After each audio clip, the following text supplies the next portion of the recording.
All right, everybody, welcome to the Creative Calgary Meetup. Thank you for coming. Thanks for all the new people that are here. I've got this fancy mic here so that the recording hears me okay. My name is Stephen Lower. I run Lions Den Capital. We're one of the sponsors. You can see some of our signs kicking around. And we have another wonderful sponsor, RMI Chartered Accountants. So for those of you who don't know, RMI has been taking care of my accounting needs for over 10 years, and they do stuff both in Canada and in the US. So if you're setting up your entities, looking for some accounting advice, some cross-border things, be sure to check him out. And Ear Finale is one of our members. He'll be speaking again maybe in December or most likely early in the new year. For those of you that may have missed his presentation, it was fantastic. Just a wealth of knowledge of how to structure things, accounting stuff, all the stuff that I don't care to know or understand. So that's why I've got the go-to guy. We have a bunch of QR codes there. So one is to join our Facebook group. If you're not a member of the Facebook group, make sure you join so you keep up to date with all the announcements and upcoming events. You guys may recognize that we didn't move spaces. Despite our best efforts, we had a good thing going with ATB, and then they changed the branch manager, and the new branch manager didn't want to host monthly events. He said, maybe we could do quarterly. And we said, we'll find somewhere else. So unfortunately, not moving to ATB yet, but maybe they'll get a new branch manager soon and we can scooch on over there. So also, one of the QR codes there is for the Power Hour. So every Wednesday evening, myself and Dustin, we do Creative Power Hour, basically talking more about creative finance, all the things that actually happens in Canada. And so if you are interested in learning more about that, feel free to join the Zoom. And we do that every Wednesday, 6 p.m. And that's Canada-wide. So we get quite a few people from Ontario and different parts of the country. And I look forward to seeing you guys on that. I'm going to do some quick introductions for our board members. So Mitch, if he ever stops talking, I'll get you to come up here and just do a quick intro. That's a great idea. Oh, perfect. Let's hear about it. I was like, we should take all of the QR codes we have and make it one. Ooh, Yeah. that's a good idea. On a link tree. I like it. I've heard of these link trees, but I have no idea how to build one, but I like it. Right on. My name's Mitch. Thanks for coming here. Thanks for being here today. What was I supposed to say? An intro. Oh, right on. You're a board member. We just want to My name is Mitch, and I am a board member with Nathan. I develop across the United States, and we're buying some businesses. That's kind of what I do. So if you ever have questions about that, love to get you connected to the people that I know that do those kind of things. Awesome. Thank you. And then our third board member is going to be our speaker. So I'm going to let him introduce himself. You're going to hear all of the fun things that Nathan does.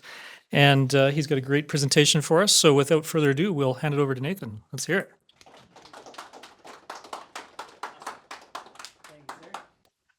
All right, so I timed out here, but that's all right. Oh, actually, it's more of a problem than I thought. It's locked. It is locked. And it's not my computer, so I'll get you to do that. Thanks very much. And the TV turned off too, so let's try that. All right. We're getting there. There it is. Yeah. Okay. So my name is Nathan Turner. I have been a mortgage note investor for over 15 years. It's all done in the US, and I'm going to tell you a little bit about what that is, why I do that, and how it works. And if you're interested, then we can have more conversations. So this is a little bit about me first. That's my family. We like to do things together. My girls, unbelievable. They're getting older. Both of them are moving out on September 2nd, going to different places. So it's going to be me, my wife, and my son at home. We'll figure it out. But we like doing things together. We like just going around, being in the mountains, all the things. We love adventure. We like just going out and doing things. And why that matters is we get to do lots of different things. And I'll come back to that in a second. So I've been a serial entrepreneur my whole life. I've never had a real job. I've always just worked for myself and had different things. I need to give you a little bit of a history on that because everything leads up to what I do now. And there's kind of everything has been building upon itself. So my very first business was Curves Franchise. My wife and I had 2 locations out in Quebec, and we just thought it would be fun to be in Quebec. We both speak French, and so we thought, yeah, we could do that when we were very first married. So we moved out there with the intention of being there for 1 year. It turned into 19, and so that was unexpected, but it was a fun adventure, and we really enjoyed it. While we were there, I started up what we called Flippin' Fantastic. We're flipping houses in Saskatoon. So I would talk to my realtor out there and get all the information about this. This was like 2005, 2006. Get all the information, pictures, videos, all that. And then I would fly out there with a suitcase full of tools and work like crazy for a week or 2, depending on what needed to be done. Long days, lots of work, very hands-on. And at the end of it, at the time, the market was hot enough that most times I had the house sold before I got back on the plane. Like, it was just like crazy. It was good, but it was a lot of work. So there was that. So there's that part of it. That morphed into Earnest Inc. Earnest Inc. is kind of our parent company today, but that's note investing. So I started getting into the US side of things 2008, 2009, and weird story there. I got kind of put in charge of some old crappy houses that needed a ton of work, and I had 0 operating budget. So me and my old partner, we thought we'd invented this thing called seller financing, which we found out in the States is far more common, but we're both Canadian, so what do we know? And we started selling houses on terms, creating notes, and then we're trying to figure out how to sell these notes. And I eventually ran into a guy, his name's Eddie Speed, big in notes. He's been around for ever and ever, and down in Dallas, Texas. I went down there, took his class, tried to upsell me, and I said no thanks. But it was my introduction into this world of notes. And he's like, hey, you should come to this conference coming up in Louisiana this fall. I'm like, sure. Go into this room, and it's a room full, 200 plus people, all talking about notes. And I'm like, this is a thing? Like, I had no idea. But like, this is a whole community. Everybody knows each other. It's very friendly, but it's a whole thing. So I'll get into more of that in a second. The most recent iterations of this, Earnest Inc. is the parent company, and then we've got Earnest Investing, which is our investment fund, US based, so people can put money into the fund, and I just go buy notes and run them. And then we've got the Diversified Mortgage Expo, which is a conference we took over a few years ago, all about note investing. So we get people who are creating notes, people who are buying, selling, and all the peripheries. So you got attorneys, you've got realtors, you've got insurance, IRA specialists, like all the supporting players. Everybody comes to that. The idea there, I don't have a training program or anything like that. The idea is just come to the conference, we'll network, get to know each other so we can start doing deals. That's the whole idea. Very entrepreneurial for sure. Tell you a little bit about the conference. Actually, it's awesome. We run it the first weekend in May every year, and it's just a ton of fun. And what we've been able to do is incorporate our kids, and that's been really a cool experience. So one of the girls runs the registration desk, the other one runs the computer. My son is the guy at the back of the room telling the speakers they got 5 minutes, and everybody has a job, and we all do it together. It's been awesome. And now with the girls moving out, I don't know what we're going to do next year. Now I've only got one. He's not actually a volunteer. They do get paid.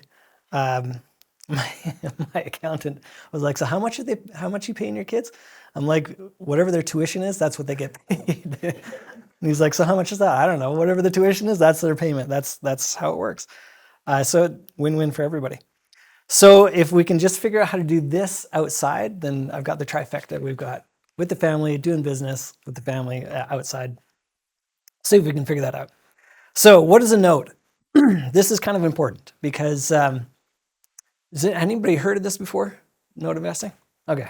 Like it's pretty uncommon. Even in the US, it's uncommon. But in Canada, it's almost completely unheard of.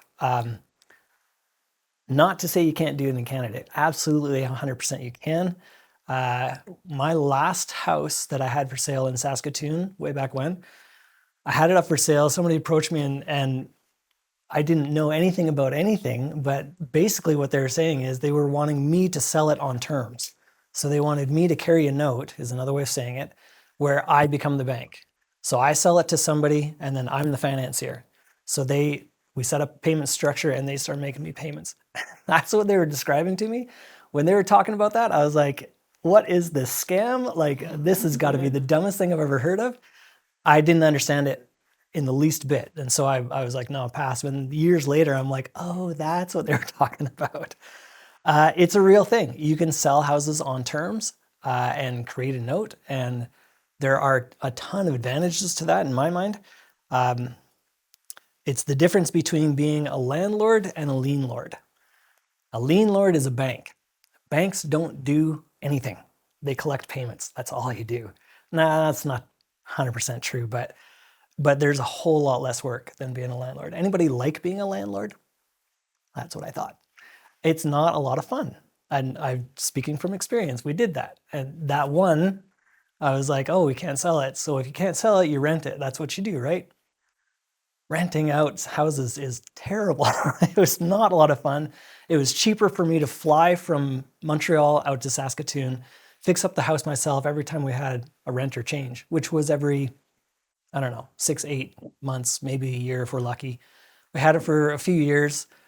My property manager was awful. Every month I had to call him up and be like, hey man, did we get paid? And he would give me some excuse of he had to do some accounting, blah, blah, blah, blah, blah. Usually about the third week of the month, I'd finally see a check come through. And at the time, it was like $300, $400 maybe. And I'm like, this is stupid. And I would waste that flying back out there, fixing it up. I just didn't understand. There's a better way. That's what I'm here to say. A note is paper. So you sell a house. Everybody's done this. You go and buy your own house. You go to the bank. They say, yes, I'll give you a loan. You fill out a bunch of paperwork saying, I owe you whatever it is, call it $100,000 just for easy numbers. I owe the bank $100,000 at 6% interest rate for 30 years. That is a note. That's all it is. So what I do, Stephen does this in a way. I actually like to skip the process because Stephen will actually be the one who's providing the financing. What I do is then I go to somebody who has created the financing and say, I will buy the note. I don't want to qualify the borrower. I don't want to go through that whole thing because I've done that and I'm lazy and I don't want to. And so I would rather have somebody else qualify the borrower, find them, do all that stuff, make sure it's a good deal, yada, yada, yada. I then just come after the fact and just kind of verify their work and be like, yeah, that all looks good. I'll buy the note. Now in the bank, I'm just collecting payments. That's pretty much all they do. So I'm not buying the property, I'm just buying the paper attached to the property. But the property is still the collateral. So if something goes wrong, that's my backup plan. And have I foreclosed on houses? Yes, many, many times. Because when I first got started, I was buying non-performing paper. And that means people were not making payments on their loan. And when I first heard about that, the same thing. I'm like, that sounds dumb. Like, why would anybody do that? That's like super risky. It's a sweet deal. We were getting incredible deals on paper. Here's a scenario. Let's say, easy numbers, $100,000 property. At the time, everything was underwater. So what was owing on the property was probably like 150. The bank is then offering that paper saying, well, they owe us $100,000, but the house is only worth $100,000. The bank at the time was like, it doesn't even make sense for us to foreclose on it. We're already losing our shirts. So we're just willing to sell this. They had all kinds of pressure from the government to keep their books clean and all the rest. So they're selling it for dirt cheap. So I was buying stuff in a scenario like that. I would probably buy that for like $30,000. And then now I have the right to collect $150,000 on a property worth $100,000. The right to collect $150,000 is kind of irrelevant. If the house isn't worth that much, that's never going to happen. So what we would do is I would go in and say, okay, here's the deal. I'd talk to the borrower, the homeowner, and say, here's the deal. You owe this much money. Your house is only worth this. First thing we're going to do is readjust. So if you owe 150, but the house is only worth 100, right now we're just going to say your new balance is $100,000. We're just going to forgive $50,000 off the top. Why would I do that? Because I only bought it for 30. They don't know that. They have no idea. That is not public record. Borrowers don't know how much banks trade these paper for. So I had huge bargaining power going in because they had no idea that I got this at a smoking good deal and I had a ton of room in there. So I did that a lot, and I did that for years and years. Bought a lot of non-performing paper on vacant properties.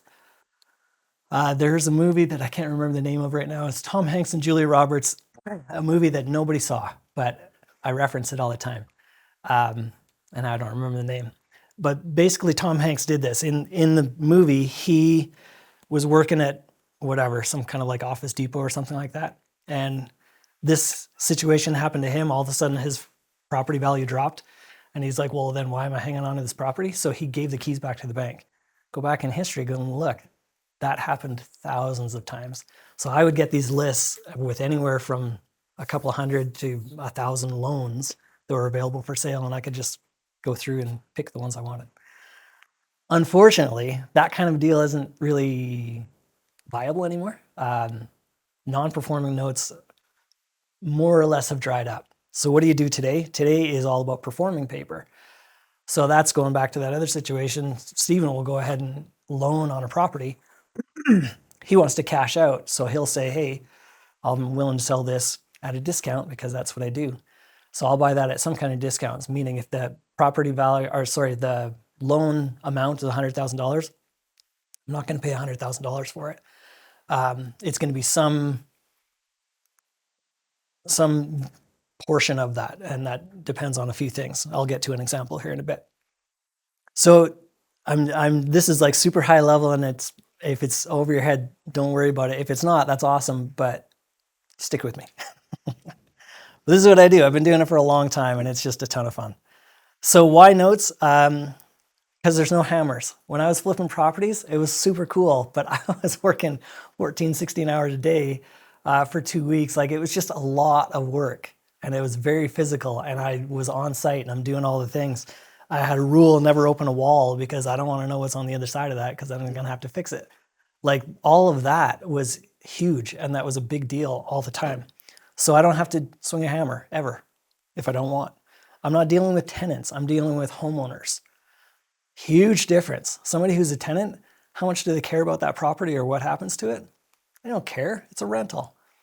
Most of the time. There are some good renters out there. But versus a homeowner, it's the total opposite. How much do they care about it? It's their house. So they paint the walls, they fix the carpet, they do the roof, they do all that stuff. Banks don't do that stuff. And then no home ownership. I don't own the home, which I think is a huge plus, and I like that. Part 2, cash flow. Non-performing notes were awesome. However, zero cash flow. So it was very much project-based. So I would only get paid once we get to the end of something, which is why that's part of the reason we've switched over for performing notes. Very secured. So every one of these loans is backed by a piece of real estate.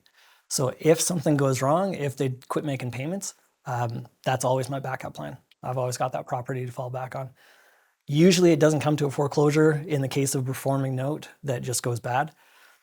Most of the time we're able to go back to them and just say, hey, your payment was $800 a month, something happened, can you just tell me your story? I've heard all kinds of stories about whatever, people dying, divorces, lost a job. Those are the 3 most common, but I've heard tons of stories of that where something happened in their life and they're not able to make the payment. So, okay, very sorry for your loss or whatever has happened. What could you do? If $800 a month is too much, what could you do? Well, I got this new job, now I'm back at this other place. It doesn't pay quite as much. Realistically, I could do $650 a month. Right on, I can do that because I bought it at a discount. So I've got lots of wiggle room and I can start adjusting. Then I get out the financial calculator, which I think should be taught in schools. But then you start going with that and you say, okay, so if that means if we're going to reduce your monthly payment to $650, then we need to adjust some other variable. So does that mean we're going to stretch out the life of your loan? Or does that mean we're going to adjust your interest rate one way or another? And you can just start playing with the numbers and you come to something that works for both of you and off you go. Most of the time we don't end up foreclosing on a person. Most of the time if I'm foreclosing, it's on an empty property, which feels good. And I always buy with equity, so we're protected there too. A recession resistant, nothing's recession proof, but it is definitely recession resistant. making sure that we've got that security built in. All right, due diligence. How do you evaluate one of these notes? So again, I'm not looking at the property per se. That is part of what I'm looking at. I want to make sure I know that the value of the property is what I think it is in as is condition. So most of the time. If I'm looking at, here's a note that I was just looking at recently. It's actually on vacant land. You can do that too. So on vacant land, the value of that property is, was actually, funny enough, it was about $100,000, as my example usually is. But this one happened to be $100,000. But I want to know what else is going on. So the other thing, more important than the value is, first of all, the numbers. Meaning, what is the original balance of the loan? And how many times have they made a payment? And what is the payment amount? What's the interest rate? What's the maturity date? All those kind of numbers are far more valuable. And I have to look at that before I ever actually look at the property itself. Because if the numbers are no good, then it doesn't matter what the house is worth. It doesn't make a difference. So it's those kind of things that we're looking at to make sure that it is what it is. Sometimes I'll get somebody that has done like a seller finance deal, and they'll say, "Oh, we just fixed up this property. It's got new this, new that, granite countertops, blah blah blah blah blah." Honestly, my answer is I don't actually care. That doesn't make a difference. It doesn't make your note more valuable. It can make the property more valuable, and that's great. But as long as there's that equity buffer in there, I don't actually care. The house can frankly be falling over, but if the value is what the value is, it doesn't really matter. All I need to know is there's an equity buffer built in, and we're good to go. So it's a different way of looking at real estate and a different way of approaching what you're doing. I'm looking at title. I'm looking at pay history. Every note has a servicer, meaning that's like your property manager for the loan. So this is more in the US, but let's say you get your loan with Bank of America. Your servicer could be Mr. Cooper. So then Mr. Cooper is the one that you're sending your payments to on a monthly basis. Mr. Cooper is then in charge of reselling that loan to somebody else. They maybe sell it off to Chase. Chase then sells it off to whoever else, US Bank. US Bank sells it off to a hedge fund. That's usually where I come in, and I'll buy it from the hedge fund. It's so much fun. What else? Okay, how do you get started? Here's some of the things that you're going to find as challenging getting into notes, if this is something you're interested in looking at. Finding the notes. This is probably the number one question. Well, where do you find these things? That's the trick. It is so much about relationships. It's a pretty small community. We all pretty much know each other. Not to say that it's closed off at all. Everybody is super open. But you're going to have to build those relationships so that you can say, "Hey, I'm looking for notes. What have you got? Here's kind of my buy box." And you can start looking at some deals. I'll give you one site that's online that is a good starting off point. It's called PaperStack, and it's just one word, PaperStack, but no K on the end. Paperstack.com. It's just like a marketplace. Anybody who's got loans for sale can put them up there, and then PaperStack takes a cut anytime a sale goes through. And it's actually, I've known these guys since they got it started, and awesome guys. I talk to Brett like, every couple of months. We talk pretty often. They do a really good job of, especially for people who are newer, they do a great job of, let's say you identify a loan, you're like, yeah, this looks good. They will walk you through all the different steps of the transaction process, which is pretty huge because you don't go through a title company, you don't go through an attorney even. Most of the time, it's just, I know you've got a loan for sale, I want to buy it. I'll say, hey, I'll buy it for this price. You say, sounds good. I'll send you the money, and then you send me the paperwork. That's it. It's very trust built and just very much driven that way. So that's part of why the relationships matter. But there's no MLS for notes. You just got to know where you're going and talk to the right people and see people. So come to the conference. You got to know how to evaluate them. They're different than property. Like I say, property value is one thing we're looking at, but there's much more you got to know how to do. What do you do if they stop making payments? What's the process? Every state is a little bit different, and so that makes it extra fun. And then you just got to have your team around you. Good so far? I like how you call it fun. It is fun. You just got to know. I mean, you don't have to know, honestly. You don't have to know everything when you're getting started. Just like anything, you don't have to know everything. You just have to know enough to be dangerous, and then enough to know when you need to ask questions, and that's okay. So far, so good. All right. I know that this is a lot, but that's okay. I think you guys can handle it. So, two different roads you can go. If people are getting started, you can go the passive or the active route. Passive means you invest into somebody's fund. That's why I put this fund together, because I talk to people and they're like, sounds cool. I don't want to learn how to do it. Here's money. Cool. Or if you say, this sounds awesome, I want to dedicate my life to it. Perfect. Then you can do that too. Then there's an active route you can go. Networking is a huge deal. Like I say, I don't have a training course, but if you're interested in learning, I've got really good friends and colleagues that do a fantastic job of teaching it, and I would be happy to refer you over to them. I actually don't get paid for that. I should. Anyway, the biggest difference is right here. With a passive investment style, your returns are going to be much steadier but lower. With the active style, your returns are going to be higher but riskier, especially at the beginning. So just however you want to approach it. A little bit more here. Why I think it's so cool. There's no surprises in this. This is a picture from our conference, actually. We do an ice cream social because it's fun. Ben and Jerry's comes and they serve up ice cream. So when I'm getting Chunky Monkey, I know exactly what's in there. If I'm getting, cookie dough, whatever it is, I know exactly what's going to be in there. There's no surprise. That's part of what I like about this. When I'm out there swinging a hammer and I accidentally open up that wall and I'm like, all of a sudden that's another $10,000 that just came out of nowhere that now I have to deal with. Versus a note, I'm buying structured settlement. So they've already agreed, the borrower has already agreed to pay $900 a month at this interest rate for this many years. That's it. So just the fact that I bought it from somebody else, nothing changes except where they send their payment.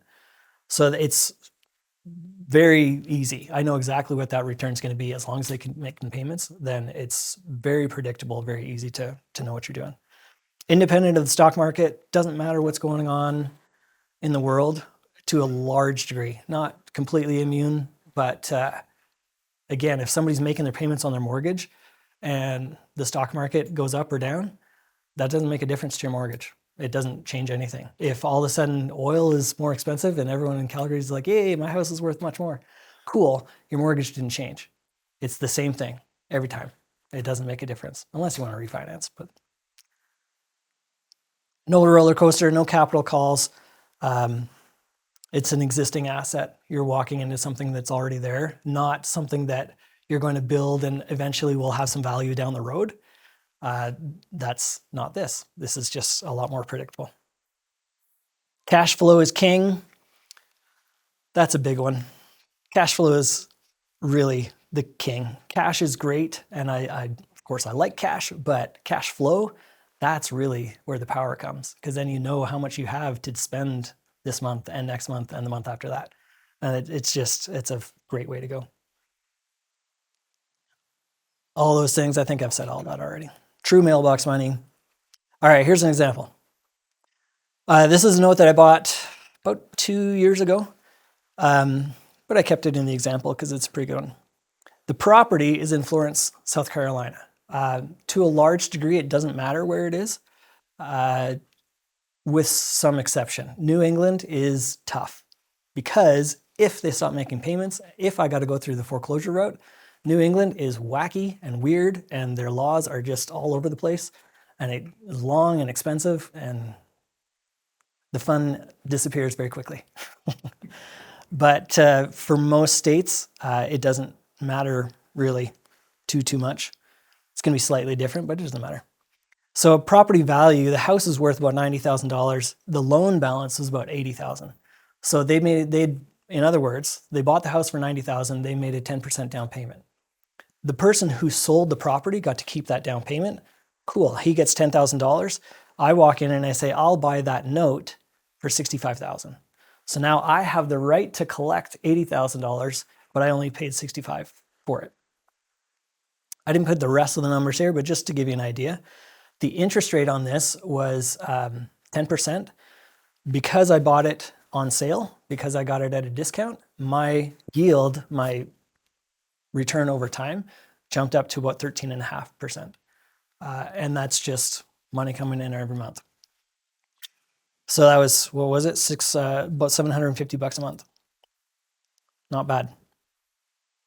So that's your choice, passive or active.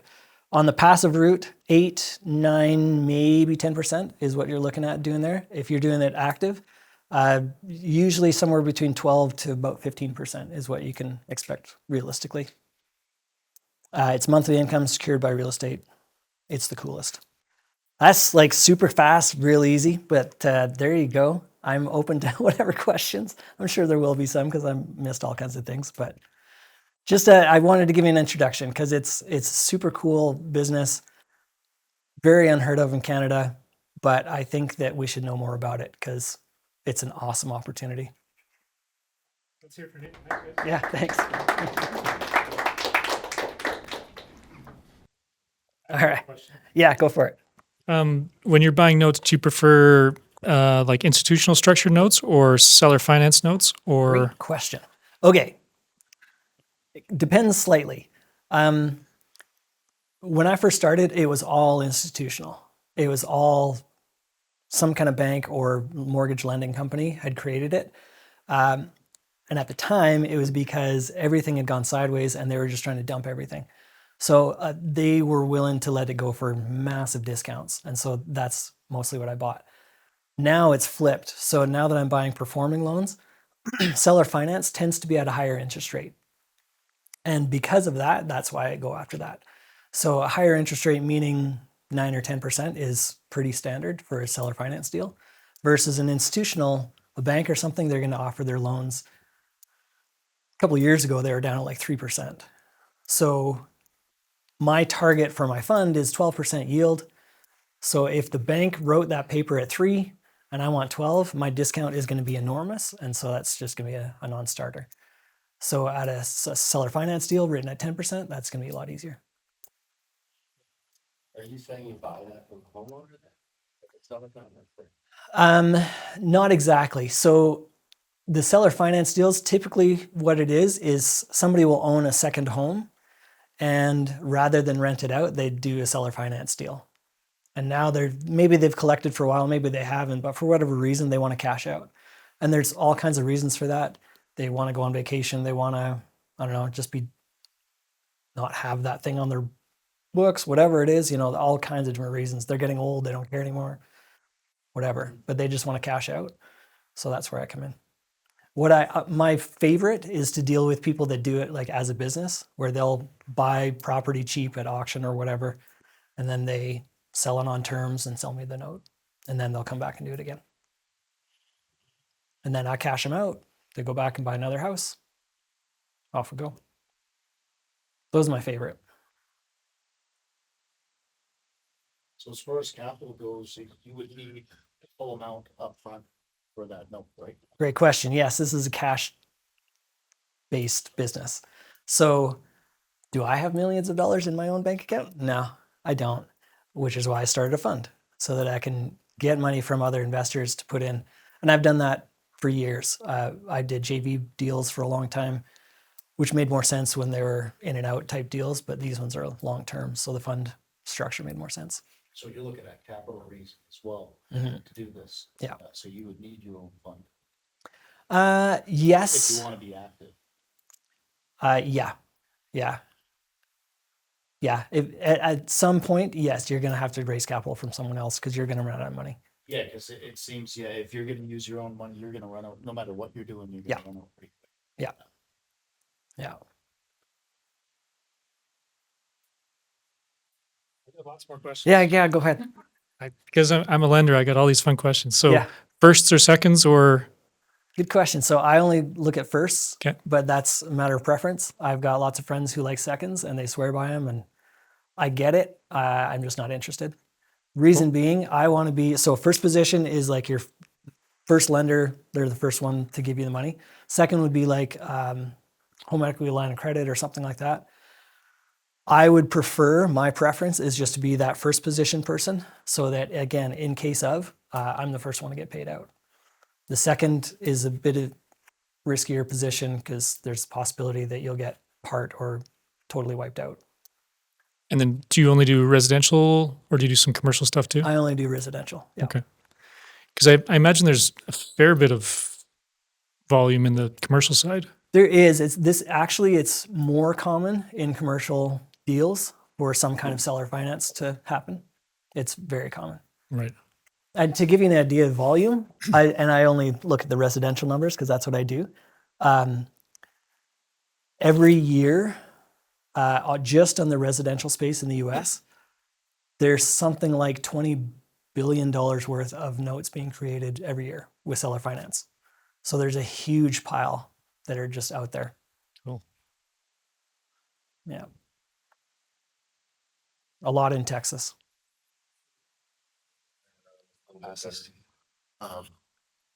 Paper stack. Yeah. What are they and how do they get these notes? So I've actually used them several times where I've had a note that I want to sell, and then it's just like an online listing service.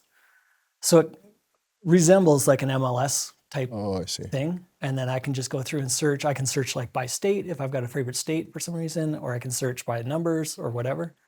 And if I'm looking to buy, and then I can go and try to find something that matches my parameters. Okay. And so would an individual owner of a property potentially sell their note on PaperStack? Say it again? Would an individual owner of a property potentially sell their note No. onto? So here's this took me a bit to get my head around when I first Yeah. got started. When I'm buying a note, I'm not buying the house. Okay. The house is just the collateral. That's all it is. So I'm buying the paper. So the person I'm dealing with is not the homeowner. I'm dealing with the lender, whoever the lender is. Okay. So if somebody wants to sell their note, it's the lender who's saying, I want to sell my note. The homeowner can be totally oblivious. They don't know anything about that. Okay. And would that be because the lender, the homeowner is defaulting in some way or not making the payments or some Not situation? necessarily. It could be, but not necessarily. Just the lender, for whatever reason, they want to cash out. Okay. Yeah. Okay. They'd rather have their cash today instead of over time. Right. For me right now, I'm the opposite. I'd rather have it over time instead of Right. putting it all into one deal. And then in your example with the 100K property value and the 150 owing, Yeah. why would the lender not wait for that money and make the interest on it? So this is a little bit of a history lesson. Going back, watch The Big Short because it's extremely applicable to how I got started. You were born, Kesty. Yeah. That's a while ago. It's a great movie that explained a lot of how all that came to be. Okay. And that's when I got started. So I really like it. But in that case, banks at the time were under immense pressure to just not have bad loans, and pressure from government and pressure from regulating agencies. They're only allowed to be a bank and have, I think it was something like 25% of their balance be bad loans. So if all of a sudden they had 50% of their stuff was not performing, they had to just liquidate it. So they had to just clear it out. So to them, on their balance sheet, a non-performing loan is worth zero. So anything that they can get over zero is a bonus. So, and again, that was the history thing. That doesn't really happen. That's not the situation today. Mm-hmm. Could that happen again? Possibly. I'm not sure. Would that essentially affect the bank's credibility, for lack of a better term? Yeah. Okay. Yeah. Yeah. So in the States, is FDIC is the regulating board for banks, and it's set by them. You can only have so many loans as bad loans, and anything over that, you're going to get fines and penalties and potentially shut down.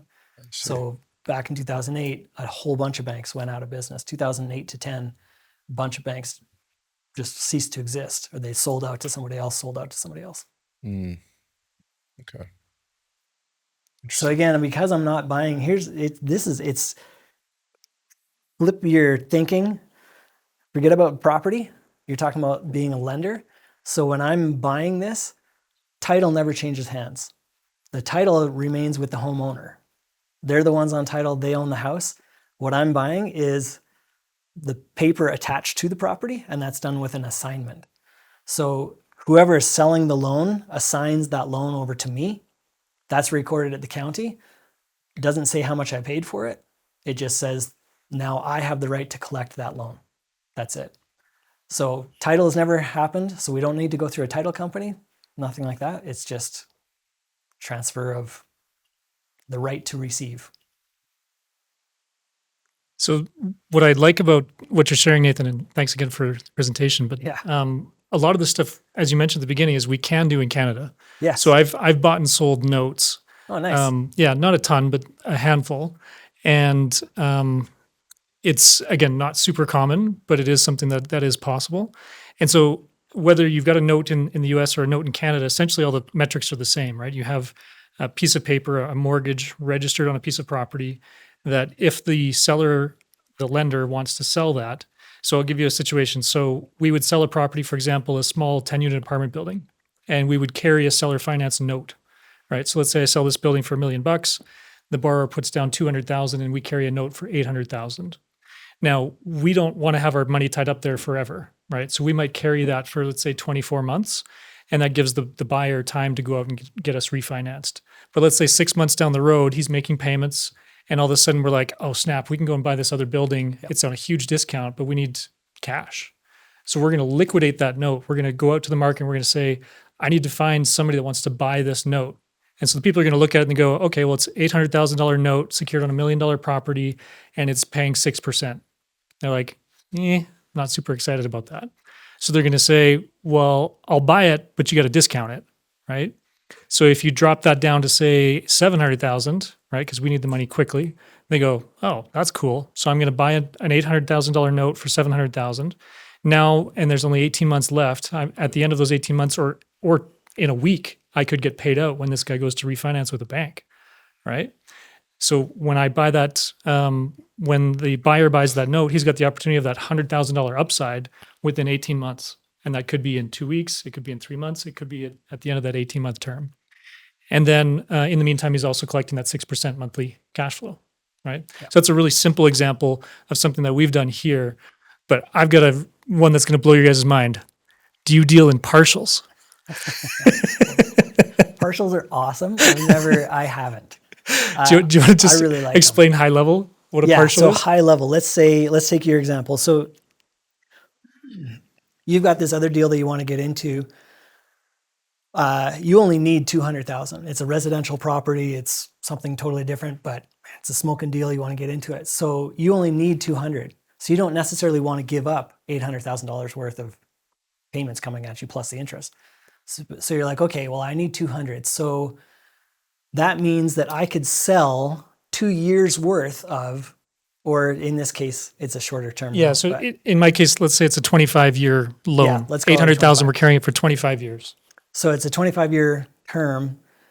So in this case, you say, okay, if I could sell 2 years worth, I could sell 2 years worth of payment for $200,000.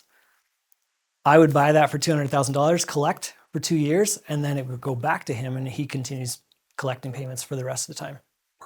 Yeah. Yeah, exactly. Yeah. That's what you're doing. Yeah. So powerful. It's such a cool business. Yeah. So I'm just thinking about the situation when I want to do an agreement for sale, and let's say the seller is worrying about like doing sale clause. Yeah. And basically the seller or like the lawyer would come up with something like, oh, they'll do like a due on sale close and the bank will follow it. But at this point, it means like the bank doesn't even know about this anymore because they most likely sold the note, right? They're not going to be following if someone's paying it or not. So the due on sale happens when you're talking about doing like a subject Agreement, to. yeah. Yeah. Yeah. Agreement for sale in here. Is that what they call it in Canada? Yeah, Okay. yeah. Okay. So that's a fine line. And Okay. this I have a little bit of an issue with pace on this because it's a fine line. Me as a note buyer, I am interested in buying subject to or agreement for. Agreement for sale. Agreement for sale. I'm interested in buying those. However, I don't want to be in a situation where somebody in that transaction, one of those people defaults on payment, and now I'm a third party that came into this after the fact. It can get super messy super fast. I'm not interested. So in that situation, if it's a subject to note or an agreement for sale note, let's call it buyer C. So you've got your original person in the house. They sold it to you for cheap because they want to get out for whatever reason. Now you've assumed that mortgage and you're selling that to somebody else. So somebody else, let's call him Bob.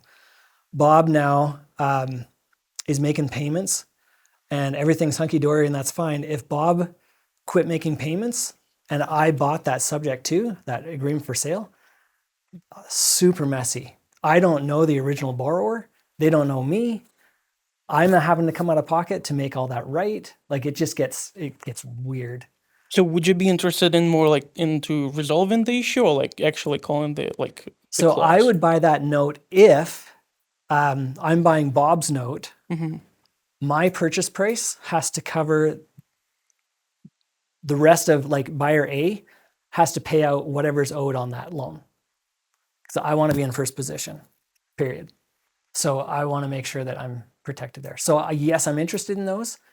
But buying with like zero equity, I would completely steer clear. What of if there's no buyer C? If agreement for sale is between the owner and the, let's say, just a new owner. Yeah, for Would me, that it'd be be- the same thing. As long as that underlying first is paid off, we're good to go. If that's not a possibility, then no, I'm not interested. But you only know about this during the process of buying a note, right? Once you, let's say, if you already the owner of the note of the said property, Yeah. and the owner decides to do agreement for sale or sub to, Yeah. you have no idea because Sort of.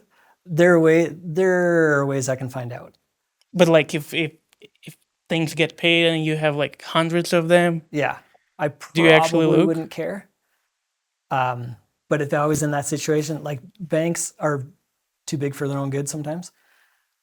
So they can miss a lot of that stuff. Me as a smaller guy, and I've got 100 loans that I'm managing, if something went a little bit smelly, I would catch that very quick, and I would call that due on sale clause immediately. Thank you. Personally.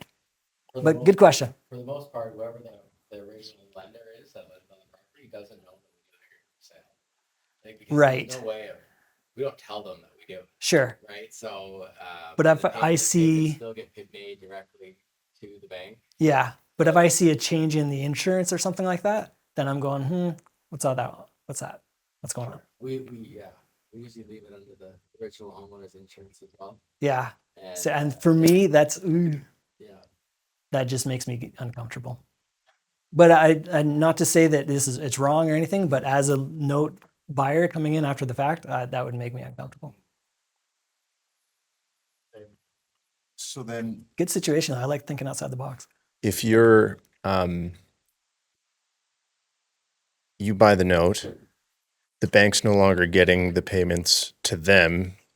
How do you get the payments? And yeah, how does that happen? That's that assignment of mortgage. So in that it says now in the US this is how it works. So I bought the mortgage. The original lender, whoever I bought it from, sends out a letter to the borrower saying, "Hey, we no longer own your loan. Now you got to pay Nathan." 2 weeks later, I send out a letter saying, "Hey, I know I'm now the owner of the loan. You don't pay them anymore. You pay me." So they've got it from both sources saying that I'm the right one to pay. That potentially can be confusing for the borrower. So there are times where they might miss a payment or two because they're like, "Are you sure about this?" And they think it's some kind of weird thing. Right. In the States, actually, it's far more common. I talk about this and I talk about like the loan changing hands, and they're like, "Oh yeah, I got one of those letters." It happens all the time. Much more common in the States. So they're not too weirded out by it. Yeah. But there's the potential where they go, "Wait, what?" Right. Yeah, what's unique about the US as well is they'll, even the mortgage broker will actually fund the loan, right? So the mortgage brokerage, so if you're gonna buy a house for 500,000, you're gonna put 200,000 down, you go to your loan broker and you say, I need a mortgage for 300,000. The brokerage is actually gonna fund the loan under Yeah. their own documents. And then shortly after closing, they're gonna turn around and sell that loan to a bank. So they do like a transaction within the first 30 days, and then that bank might keep it for 6 months and then sell it. And then, like you said, like sometimes there's a chain within, 5 years, it might change hands 4 or 5 times. And that's just the way it works down there. So especially at the beginning when I was buying these institutional loans, we would get a chain of assignments of mortgage. So it would be these guys assigned to them to them to them, and there would be like 5 or 6 of those in a row, and then the last one comes to me. And what would happen often was the document was in the file, but it wasn't recorded. So then I had to go and actually record all these assignments that they just skipped. It was crazy times back in the day, but yeah, it was interesting. So my question would be like, if I'm the owner of the property, Yeah. do I have to know that the note, the note owner changed, or like, You'll find out You- after the fact. huh? You'll find out after the fact. How? Like if get that letter. if Steven says like, let's say like it changed hands like 4 or 5 times, Yeah. right? Maybe it happened to my mortgage and I Yeah. don't know. At what stage do I find out? Yeah. So this is an interesting thing. It's way more regulated now. They've actually instituted some extra laws. Should have been in for a long time, but that letter didn't used to be a requirement, which was insane. So it would get traded and traded and traded. And literally I would call up people when I bought the loan and say, "Hey, I'm now your lender." And they'd say, "Oh, finally, I've got all this money saved up. I didn't know who to pay." And I'm like, cha-ching. And so literally I had somebody send me $20,000. I'm like, yes, because they just didn't know where to send it because it had changed hands so many times. They were confused and they didn't know who to pay. That was a good one. It only happened once like that, but cool. The other thing that's more common in the US as well is that they have the mortgage servicing companies, Yes. right? So sometimes there'll be servicing company A. And so bank ABC will sell the note, but they'll all three still use the same servicer. Yeah. So the borrower doesn't, nothing changes for them. They don't really care, right? Yeah. So if they keep the same servicer, it's pretty simple, but Sometimes they'll do that on purpose. Like the bank isn't necessarily a customer of that servicing company, but just to keep things easy, Yeah. they'll just hire them for that one note. awesome. Would you suggest us to start in US or in Canada? If we really want Oh man, that's a loaded question. Talk to these guys about the accounting side. But what I can tell you is on the accounting side, it's way easier than you think. Way easier. When I first got started, I was like, "Oh, but what about this? What about that?" And then I went and talked to an accountant. I'm like, "That's it." It's way easier than anybody thinks it is, which keeps a lot of Canadians stymied. We freak out and we're like, "Oh, what?" Like one of the first questions I always get from Canadians is, "What about taxes?" I never hear that from Americans. They never ask about like, "Oh, what are the tax consequences?" Canadians we're just wired that way. Like, what about the taxes? But for sure, it's a much more relevant question. But I feel like in Canada, oftentimes we get held back by that because we're like, "Oh, but this and that," and we talk ourselves out of it because potential tax consequences. Nah, go for it. It's not that bad. So I don't know. If you're doing anything in the States already, that's a huge plus. To do what I do and go and buy existing notes, very difficult in Canada. That would be a really tough play. Not impossible, but two challenges because there's no real marketplace. No. And the Freedom of Information Act just keeps all the information really hard to scrape, right? Yeah. Whereas in the US, you can scrape these types of lists and things and find out, find notes, find existing lenders, et cetera, et cetera. And there's an existing community, so you can go and talk to somebody who's already in notes and And you can go to start getting Nathan's hooked up. awesome, Yeah, come to the conference. conference. Yeah. When is it? It's April? First weekend in May. First weekend. Yeah. So we just did it this year. It's down in Nashville. We have a lot of fun. It's good. Ice cream, axe throwing. It's Hey, good. just a couple quick ones. How long have you run your fund? The fund has been open for 3 years. Yeah. What's your most friendliest state to work in? Texas. Hands down. Yeah. 30-day foreclosure? Yeah. Well, 60? on paper. Yeah. Yes. The fastest I've ever done a foreclosure was 4 months in Texas even, just because it goes by the date. And so like it's the first Tuesday of the month is this, and then so you got to hit all the things exactly right. And I've never been that lucky, but Are you seeing a lot more lenders now not wanting to hold properties because of mortgage defaults in the States? not yet. That's a great question. Not yet. I am. So notes is my main deal, but I also do some property fix and flip stuff as well. I can tell you on the property side, mine is all in California, and definitely there's been a shift. Definitely, where stuff is sitting for much, much longer, and we're having to cut our prices and stuff. It kind of sucks, but property. So there's definitely been a shift so far. Between me and my colleagues, we've had this conversation. We haven't really seen defaults rising yet, but everybody sees it coming. But I say that, but we've been seeing it coming since 2020. And so far, it hasn't really. I think that it's just been kicking the can down the road. So I think we're in for a definite correction. How big, how bad, how long? I don't know. Good question. Sorry. Keep stealing. If you are okay not giving away any industry secrets, do you want to tell us a little bit about the crazy awesome stuff you guys are doing in California? Sure. Yeah, I don't mind. So that's a side business. It's a nonprofit, and it's really cool. We buy properties. It kind of goes into what I've been doing for this many years. The very end of a foreclosure, there's an auction, and whoever can come there and bid. So the bank, whoever the lender is, says we're owed whatever $200,000. Anybody then can come to the auction and say I'll do 100 or 205, 210, whatever, and it'll sell for whatever it sells for at auction. As a nonprofit, we can then come in after the foreclosure has taken place, and if the last bid was 210, then I can come in as a nonprofit, and I've got 45 days, short window there, and I say, okay, well I'll do 212, and I can more or less take it from whoever won at the auction. The mandate is then I have to resell it as affordable housing. So we are careful to go through and make sure that whatever we buy, we're able to resell for at a nonprofit, or sorry, at a affordable housing cost. Because if we buy something and then sell it for $1 million, well, that's not really affordable housing, is it? So we're careful to follow in those parameters. But it's super cool. Nonprofits are profitable. They definitely make money. Which is, I didn't know that a few years ago. I just assumed the word nonprofit somehow, I don't know, made it sound like they didn't make money. They definitely make money. It's a really good strategy, and it's a good way to go. And at the same time, we get to help people. So that's cool. It's good.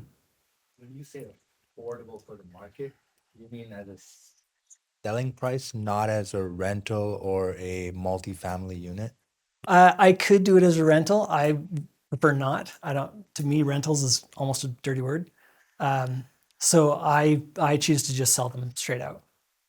We have done one actually. We sold on seller finance and then took back a note, but prefer not to. This one is just to sell it. Yeah, at affordable housing cost. How much am I looking at to just start with this? I would say, and I'm going to speak in US dollars, but I would say minimum 50,000. Just it's possible to find notes that are less than that, but if you find something for less, come talk to me first, and I'll walk you through it because your margin can disappear very quickly. A 10% difference in price at a $50,000, let's call it property value, a drop in 10% is much different than a drop at 10% at a $500,000 property. So your margins can evaporate very quickly. So that in that way, it can be riskier on the lower end. I learned that the hard way. I would think another side of the business though would be you foreclose, renovate, and sell. Yeah, I used to think that. Yeah, okay. I did used to do that. That was when I first got into it. That was 100% my mindset. Is like, this is a cheap way to get property. And then I started doing that, and it didn't take very long where I'm like, this is a lot of work, and I can just sell it on terms way easier for the same amount of money, if better, if not better. So it made more sense. Just less effort, same return. The challenge with that as well is you're buying notes nationwide essentially. Yeah. And so then you're ending up with houses nationwide. Yeah. So it's not like you're, That's hard to manage. yeah.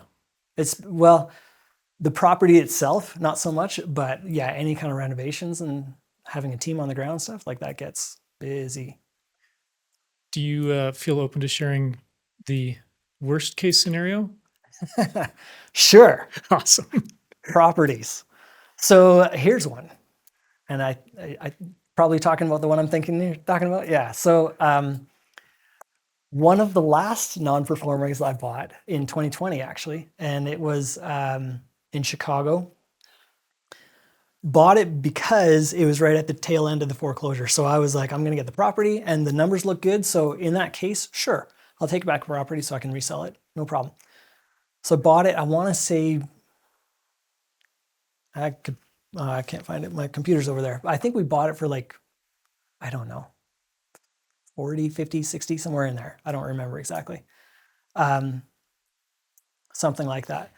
It was right at the tail end of the foreclosure. So I was just going to finish off the foreclosure, take the property back and resell it. Super easy. It was going to be, 5 months.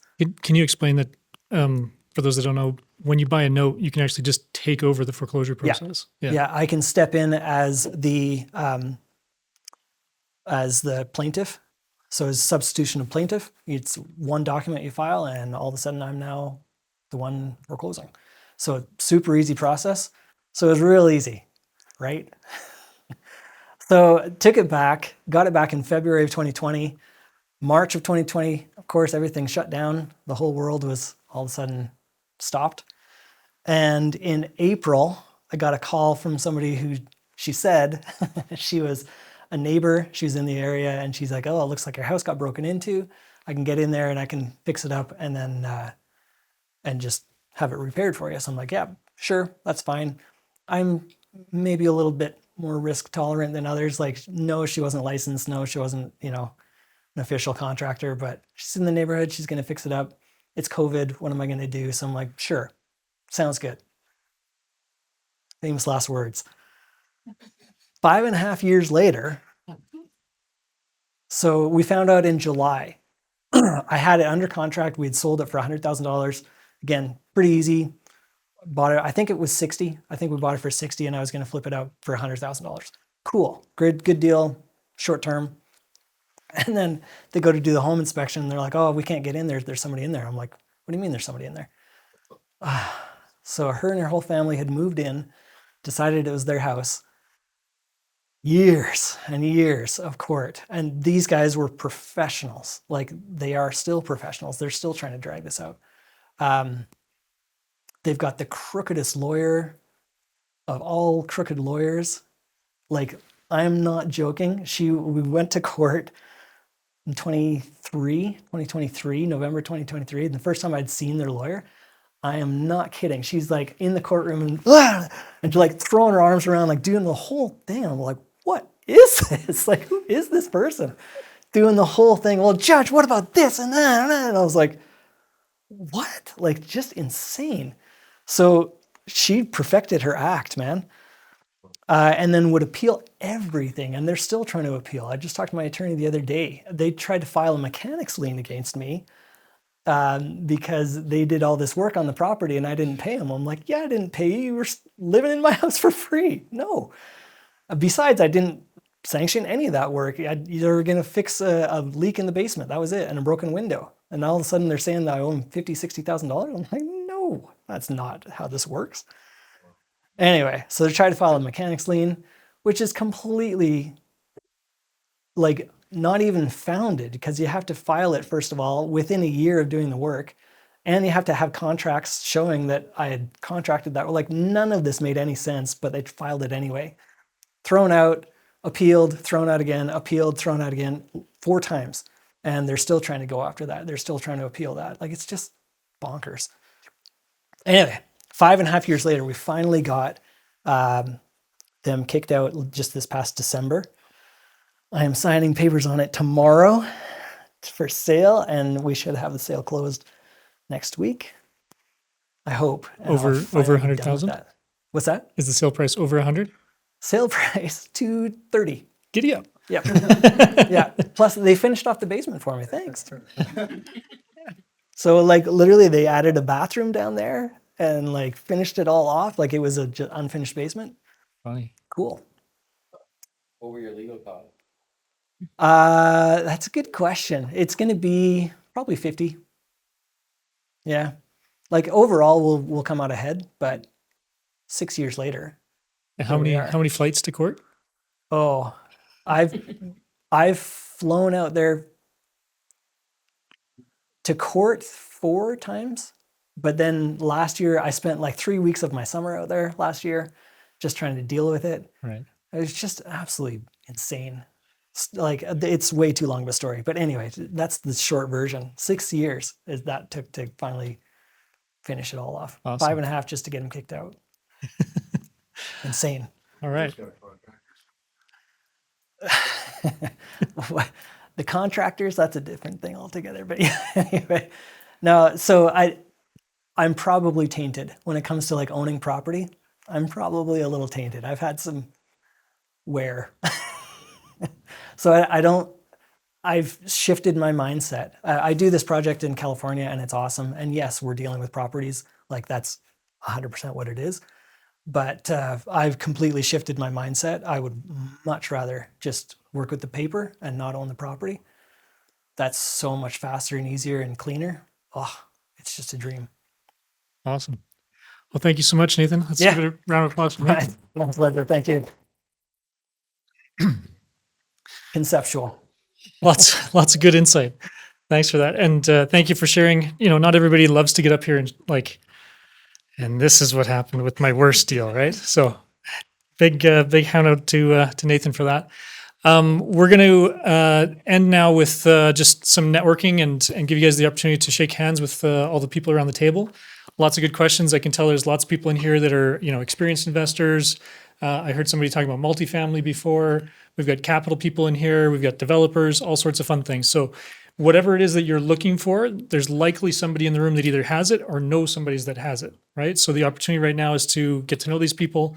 And so the best way to do this, and I've been to lots of events, and I'm not the guy that likes to just, go and shake everybody's hand. And I'm not an extrovert, right?